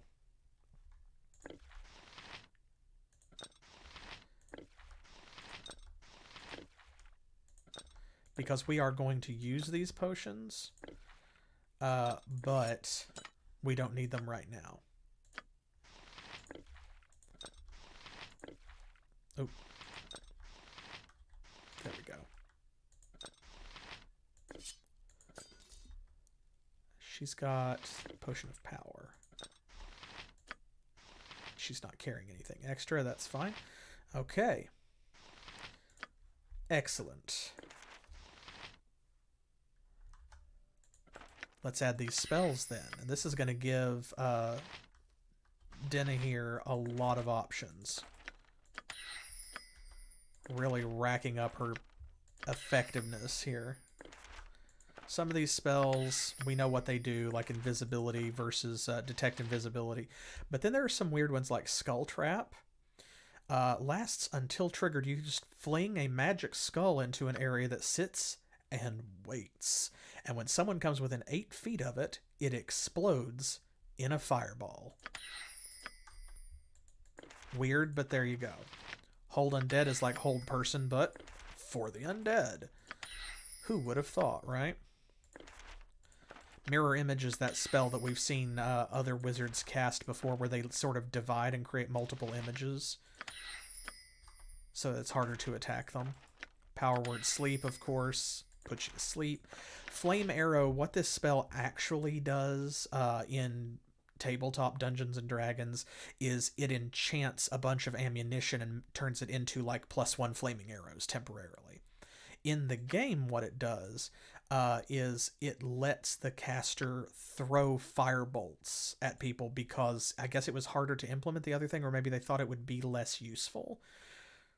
So yeah, it inflicts 1d6 points of piercing and 4d6 points of fire. You get 1 bolt for every 5 levels beyond 5th, so 2 at 10th, 3 at 15th, 4 at 20th, and so on. And you don't get to choose different targets. They all automatically hit the target of the spell. You just get more of them if you're higher caster level.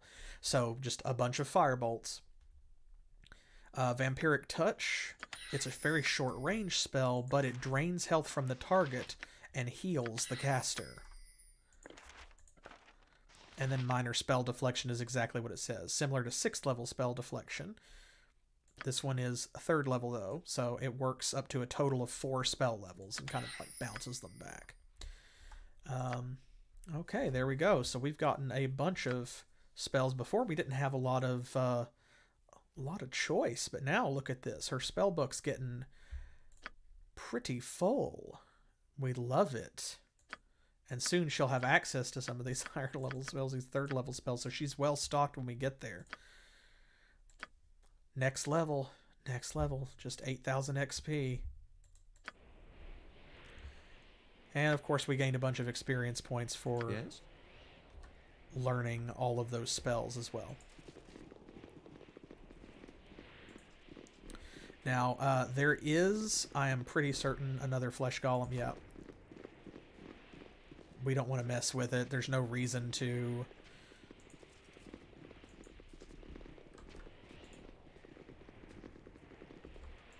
How may I be of Eryk, come back out here. What is it this time? I shall attend to it in a trice. It's so small that the hallways are like difficult to navigate. There we go. I really don't know why that one flesh golem attacked us. One of the weaknesses of flesh golems is that they can just randomly kind of go berserk.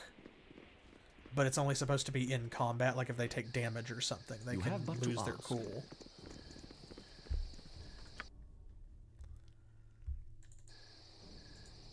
Alright. Let's head this way to the other edge of the map, and I'm going to start doing this on the regular to unlock other zones on the world map. We'll see if there's anything over here, and then we'll go up to the north and do the same, which there shouldn't be anything else up there, I don't think. But then we can leave from either edge of the map, and we can go back to Beregost that way. See, here we go. It unlocked this, so it's a good thing that we did. See, north is the road between right outside of Candlekeep and this crossroads, so I don't believe that there's anything else up there. It shall be as you wish. But we'll give it a shot. Just to be safe. That way all of our bases are covered. Then it's back to Beregost. And we have plenty of cash left when we go back to complete that quest at the Thunderhammer Smithy. We'll be able to purchase those items that are on our list, because since they did not drop here and we did not find them or something better here at the High Hedge, that's what I was waiting for. I wanted to see if Thalantir had something like better for sale. And he had good stuff, but it wasn't stuff better than like what we were looking for specifically. He didn't have a +2 sling. He didn't have a, you know, a +1 flaming short bow. So that being the case, we will just go back there and we'll get that stuff. We'll rest first. We've got full health, and that will also help to elapse some more of the time.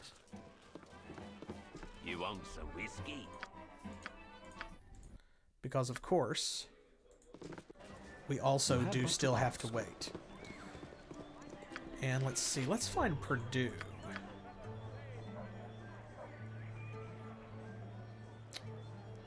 Where was Purdue?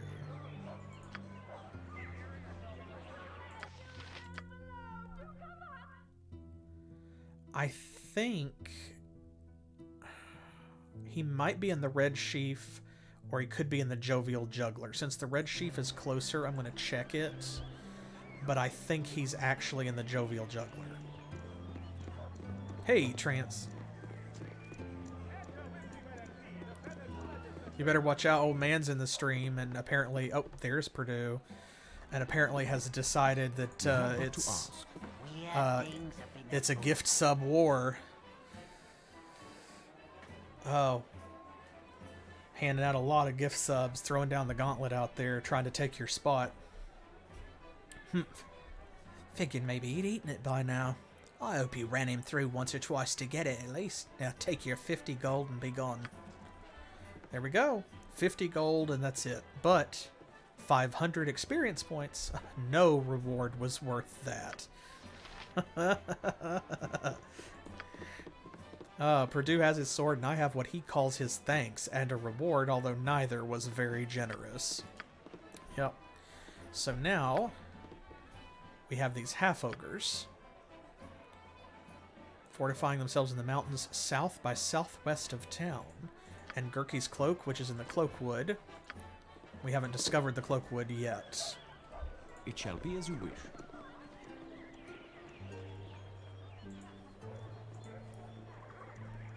So I'm glad he was in the Red Sheaf. I was thinking he was the Jovial Juggler, but that worked out. Let's see if enough time has elapsed. With us resting, it may have. It shall be as you wish. I can make whatever you wish for a wee little bit more than me competition. Okay, so not quite, but let's see. Where's it? Halberd, Warhammer, Sling +1. Okay, let's start there. Oh, and look at this. The price has actually gone down since the last time we were here. That's another good reason to wait to buy expensive items, because this is based on our reputation. Our reputation has gone up. So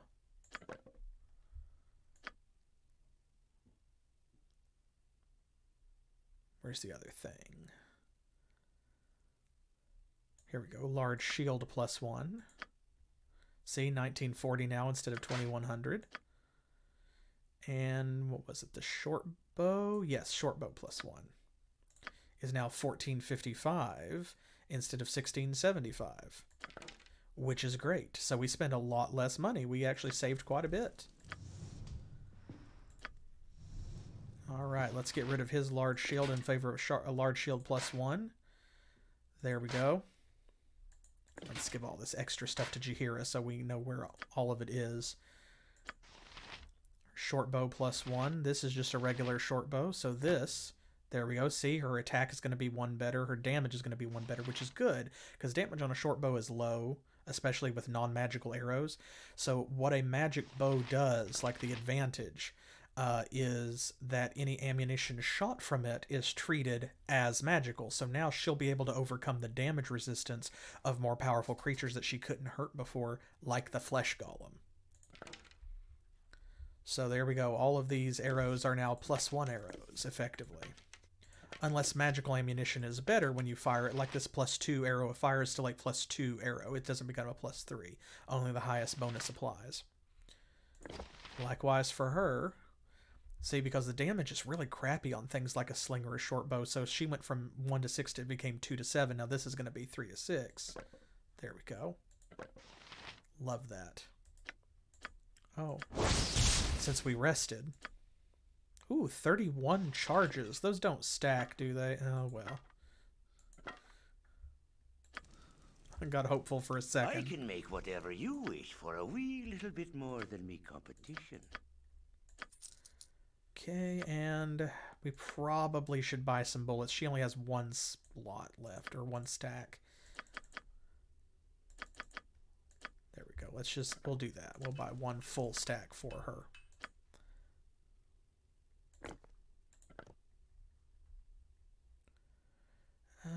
Put those there.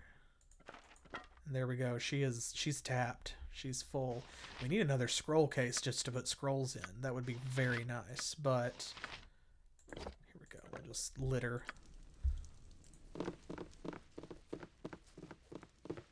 This city is a blight on the landscape. Better to have let the land grow wild. I've done had enough of this. Chihira has strong feelings about the urban landscape. She thinks that it should be like a regular landscape. Okay, so what do we have in front of us at this point? We're still waiting for information about this. So we're going to have to go kill some more time before Tyrone has an update for us. So we've got the half-ogres, south by southwest, it said. We've got Gurky's Cloak. We need to go over here to the temple, and we've got to speak to Keldath to get more information about that. Oops, here's what I wanted to do. So let's see, south by southwest, so probably right there is going to be where the half-ogres are. You have but to ask. Let's head over this way first, because that'll give us an update to an existing quest. It takes no travel time. It shall be as you wish. And you can see it's literally meant to be like part of Beregost.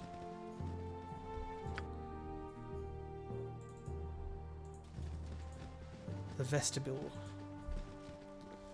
But the temple is not like a simple structure. See, look. It's big and impressive. Let's take a look. Of course, Lathander is like a big, impressive god. The Song of the Morning Temple. There we go. There's the actual door inside. And there's more. It's like a whole complex.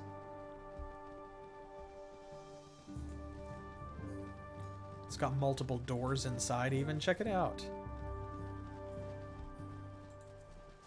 It looks a little smaller in comparison to our character specifically than I think it's meant to be. So it makes us look like we're very big, or like the temple is much smaller than we think.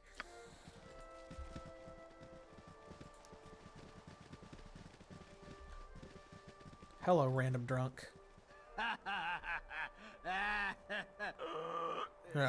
Oh, hello, guys. How are you doing? I kind of got lost on my way home. So, anyways, that don't matter no more. Give me all your monies. No. Wrong answer, boys. You should have given me the monies when I asked you. You know what I am? I'll let you know a little secret. I'm a lich. Yes, I am. Powerful magic sound whales. And now you've made me mad. You got one last chance to give me all your monies. Yeah, that's not going to happen. First of all, you're not a lich, because liches can't get drunk. They're undead. Second of all, this would be a very silly act to put on if you were just going to tell us anyway. Third, why do liches need money? Oh, you guys just don't get it, do you? I'm gonna kill you with all my mighty magical powers. So, what's it gonna be? Death or something? Go to hell, you old bum. It's like, Yeah, I mean, that would be very funny, wouldn't it? It's like, we're leaving, bye. Hey, what you got? He just falls unconscious.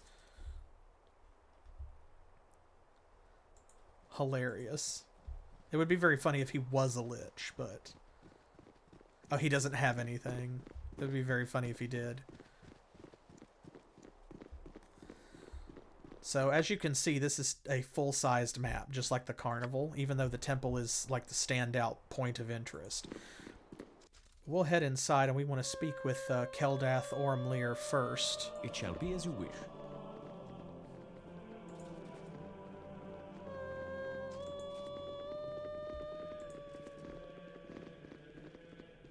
I love this. There are sirens around here singing to Lathander. It's a very impressive temple, actually.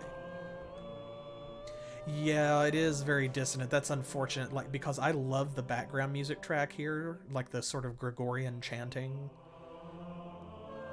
Say, listen to that, but it's hard to hear because they're just singing off key in random, like, non-harmony. Let's not stand here and listen to them. The traveling adventurer is never turned away from a house of Lathander. Why do they pronounce it Lathander? I have no idea. You tell me. For some reason, more than once in the game, they pronounce it Lathander. And it is not Lathander, it is Lathander. It is spelled phonetically in multiple books so that you know that it's Lathander. No idea. But anyway, yes. As we strive to aid all who make a difference in the realms. If you are battle-worn, we can extend a number of necromantic restorations, whatever you need. A small donation is all the compensation that we require. What kind of aid can you give us? Do you have anything we can buy? Antidotes, you can identify things, spells. He's not going to tell us anymore. Okay, so I guess we know all that we need to know about the bounty, actually.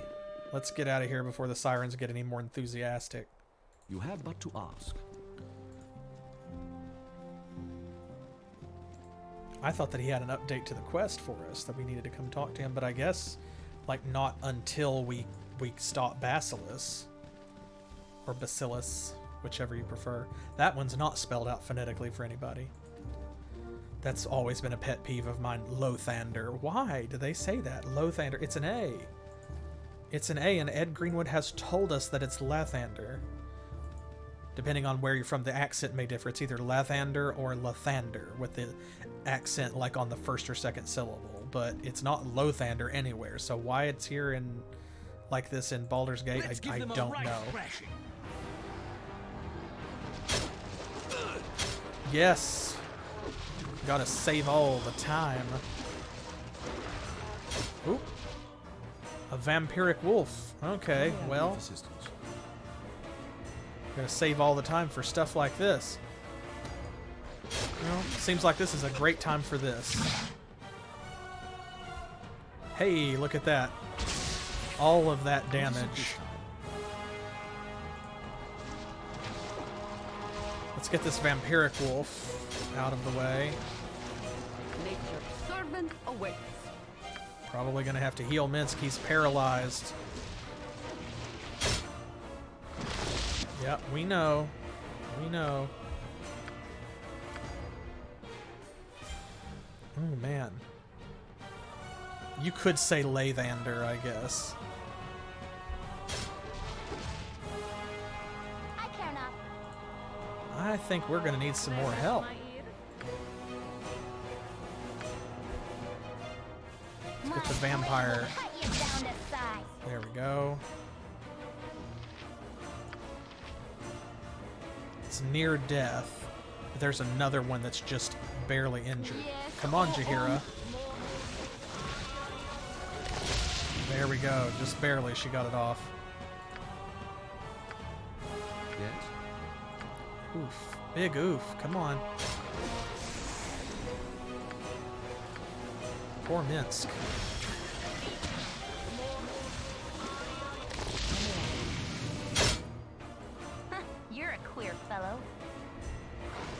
Minska's gonna die. I don't think there's anything I can do about it. Oh, maybe. Okay. That one went down, and we do have this new healing spell. Come on. There we go. Oh, and he's no longer paralyzed. Yes, good. Whew, this turned into a rough battle all of a sudden.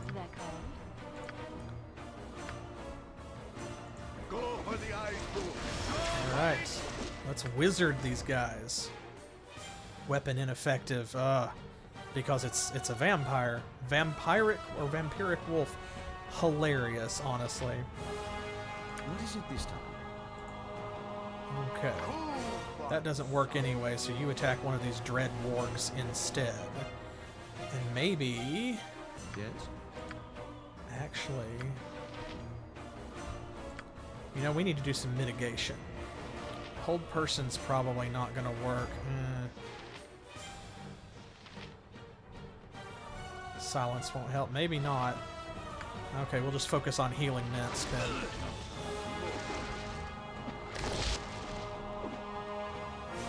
Ooh, physician heal thyself, apparently.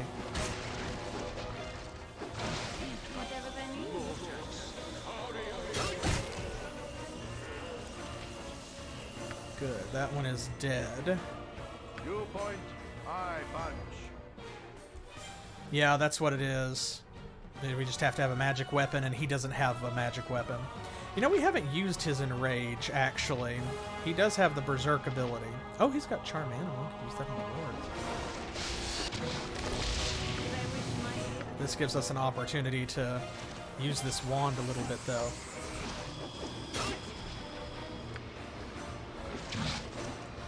There we go. Come on. Jaheira doesn't have a magic weapon either, so we need to have her attack somebody else, too. How may I be of assistance? Lest my hamster become an orphan. Hey, there we go. What you want? All right. What is it this time? There we go. Yes?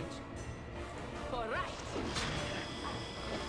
I need less talk, Ricky will get stuck in. Here we go. Just kite them.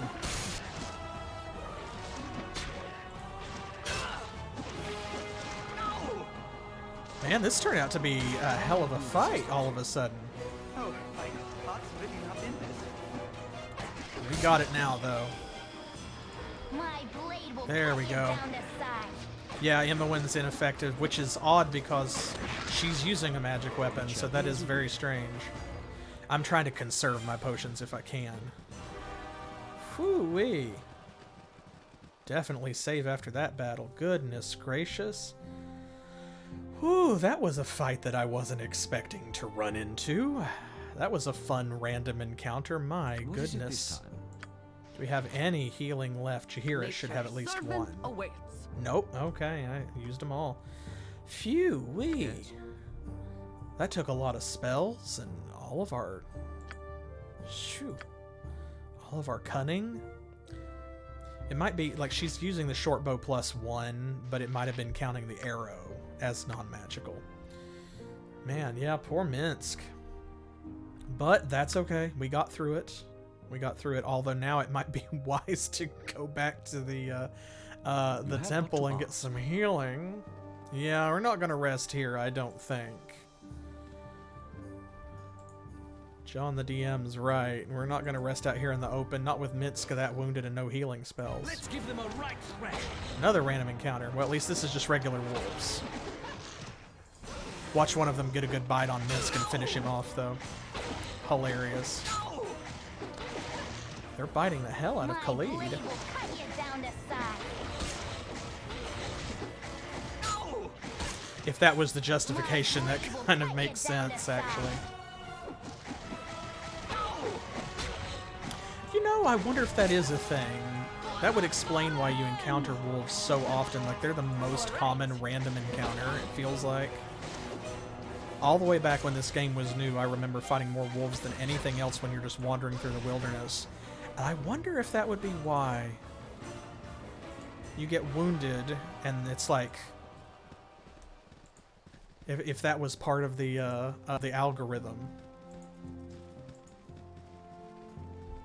Let me. Well, we'll find him again because we got to go and explore. Yeah, that's the thing. Like, so if they smell blood, it's like a shark, right? They're gonna go and at least investigate. That would be kind of cool if that was actually somewhere in the back-end programming of Baldur's Gate, is if you're wounded, the chance of rolling a random encounter full of wolves goes up. Yeah, there's a lot of false archetypes about wolves, especially in fantasy. It gets kind of rough. Wolves somewhere along the way in history, they got a bad reputation, and then people like Tolkien didn't really help with the way that they were portrayed, and it just kind of stuck.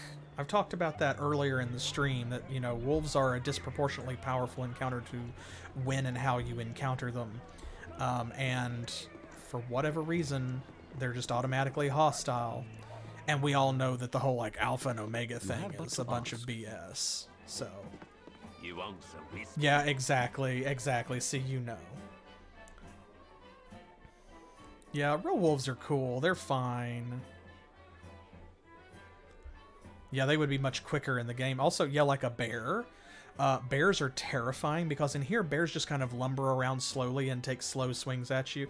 And it's like, no, first of all, you cannot outrun a bear. Because a bear will run down a caribou. Like, no, bears are terrifying. Cannot get away. Also fair.